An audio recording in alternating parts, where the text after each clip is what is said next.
Welcome back to the channel, everyone. Today, we are going to dive into a topic that often confuses people when they first begin their spiritual journey. What is the true purpose of cultivation?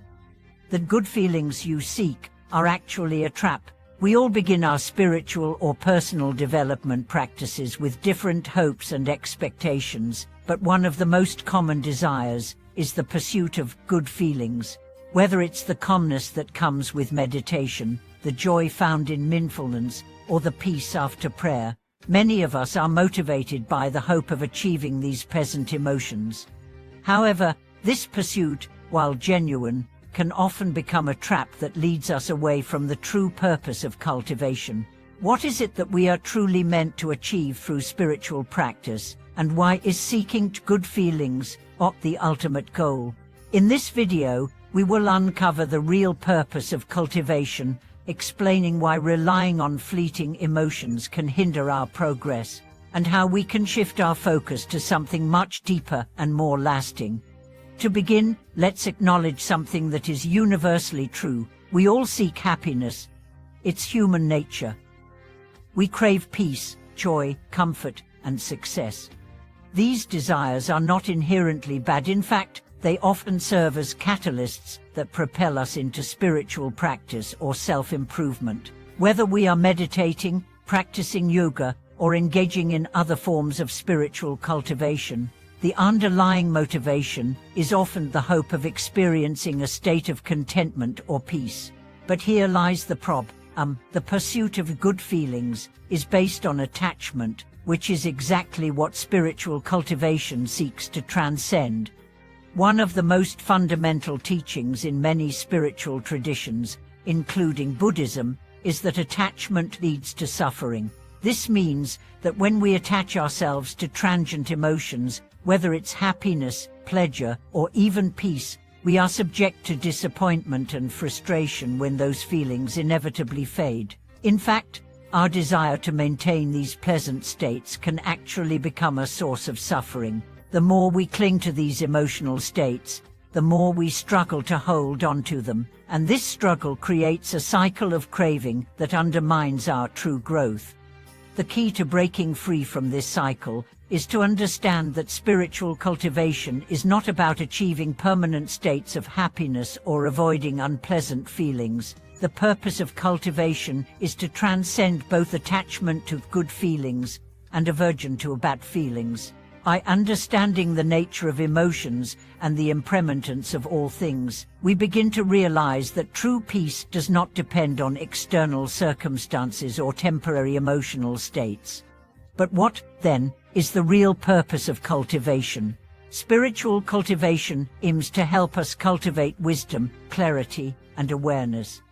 It teaches us to live in alignment with our true nature, regardless of the external circumstances or emotional states we may experience. In other words, the purpose of cultivation is not to feel good all the time, but to become more grounded, more mindful, and more connected to the present moment.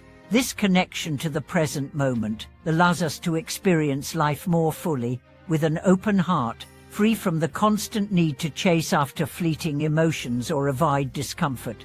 Let's take a moment to reflect on how often we seek good feelings and avoid the unpleasant ones. How many times have we engaged in a practice hoping for a specific outcome, whether it's relaxation, peace, or joy? We may feel disappointed when these feelings do not arise as expected, and this disappointment can often lead us to doubt our practice or our progress. But true spiritual growth involves learning to embrace whatever rises, whether it's a positive or negative emotion. When we stop judging our experiences based on how they make us feel, we begin to experience life more fully and with greater peace. One of the key insights of spiritual cultivation is that suffering and discomfort are not things to be avoided but embraced as opportunities for growth. In fact, some of the most profound breakthroughs in our spiritual journey often come during times of difficulty or challenge. It is through the process of facing discomfort, whether it's physical, emotional, or mental, that we develop the strength, resilience, and wisdom needed to navigate life with equanimity. the idea that good feelings are a trap is also tied to the Buddhist concept of non-self, anatta. This teaching suggests that our attachment to our sense of self and our identification with temporary emotions and states of being is one of the primary sources of suffering. When we base our sense of identity on how we feel in a particular moment, we become trapped in a cycle of desire and aversion. But through spiritual cultivation, we can learn to let go of these attachments and come to understand our true nature, which transcends the fluctuations of emotion. At this point, it's important to discuss the role of mindfulness in spiritual practice. Mindfulness is the practice of being fully present in the moment, without judgment or attachment. When we cultivate mindfulness, we become more aware of our thoughts, emotions, and physical sensations. This awareness allows us to see things as they truly are, without the distortions of our desires or fears.